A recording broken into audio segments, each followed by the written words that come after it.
नमस्कार, माझं नाव रंजना थालेकर, सौ रंजना दीपक धोदडे, माझे सरपंच, माझे नगरसेविका आगाशी।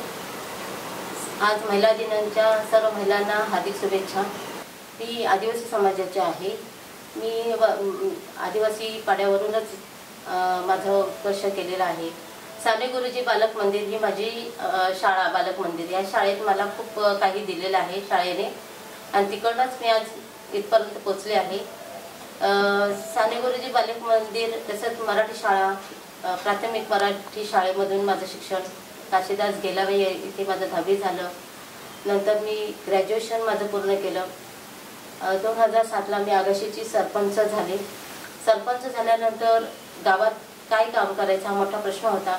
गावात मी घरकुल योजना राबवली। तसंच माझ्या ज्या गावातल्या पाड्यातल्या महिला आहेत, मुली आहेत, त्या मुलींना कुठेतरी पुढे जाण्याची संधी मिळावी, त्यांना शिक्षण मिळावं म्हणून मी पाड्यात महिला बचत गट तयार केलेले आहे। या महिला बचत गटात तयार केलेलं असताना आज 40 बचत गट मी तयार केले आणि प्रत्येक महिलेला आपण रोजगार देण्याचा प्रयत्न केलेला आहे। पण महिला बचत गटांनी फक्त महिला बचत गट न तयार करता स्वतःचं अस्तित्व तयार करायला पाहिजे, त्याच्यातून आपला स्वतःचा रोजगार चालू केला पाहिजे असं मला वाटतं।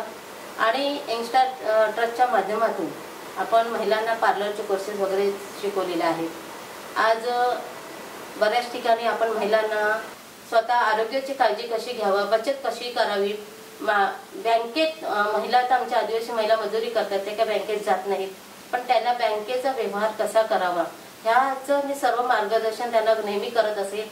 आणि प्रत्येक आठवड्याला महिन्याला आम्ही पाड्यावर जाऊन मीटिंग घेत असो। बऱ्याच लोकांची आरोग्याची काळजी असायची, कोणी आजारी पडलं तर आम्ही त्यांना तातडीने संजीवनी हॉस्पिटलला वगैरे ॲडमिट करण्यासाठी जात असत। आता मुली ज्या शिकत नाहीत, म्हणजे कमी शिकतात, 10वी शिकतात, लहान वयातच लग्न, अशा मुलींना आम्ही प्रत्येक मुलींना सांगतो की तुम्ही शिका। आज मी पण आदिवासी समाजाची असून माझं 10वी नंतर मी ग्रॅज्युएशन केलं आणि आता MA करते।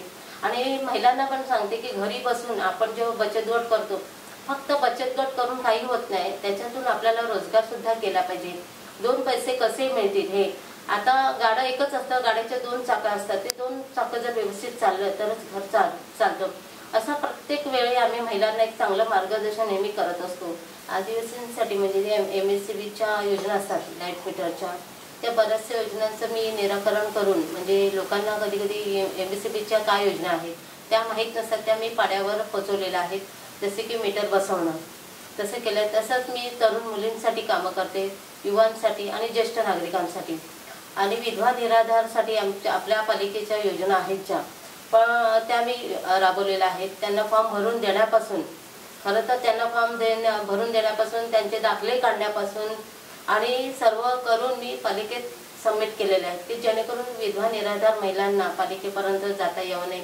कारण विधवा निराधार असतात, 60 वर्षाच्या महिला असतात, त्यांना चढता येत नाही, उतरता येत नाही, अशा महिलांसाठी पण सुद्धा मी काम केलेलं आहे। आणि गावात आमच्या मुलींसाठी शिक्षणासाठी काही आर्थिक मदत, तर कुठे कसं मदत मिळेल त्यांना, अशासाठी मी सहभाग घेतलेला आहे। आज बऱ्याच मुलींचं मी ॲडमिशन करून दिलं आणि मुली बऱ्याचशा शिकल्या, मोठ्या झाल्या, स्वतःच्या पायावर उभं राहून आणि स्वतः नोकरी करत आहेत। त्या आपल्या इथे साने गुरुजी बालक मंदिर धुबी तलाव इथून झालेलं आहे। तसंच माझ्या इथे आता आगाशी आहे, आमचा पारदीपाडा आहे, राजोडी भेंडीपाडा आहे, ह्या लोकांना सुद्धा आपण बऱ्याच सुविधा दिलेल्या आहेत। आणि शिक्षणाच्या बाबतीत पण महिलांना मी चांगलं मार्गदर्शन केलेलं आहे।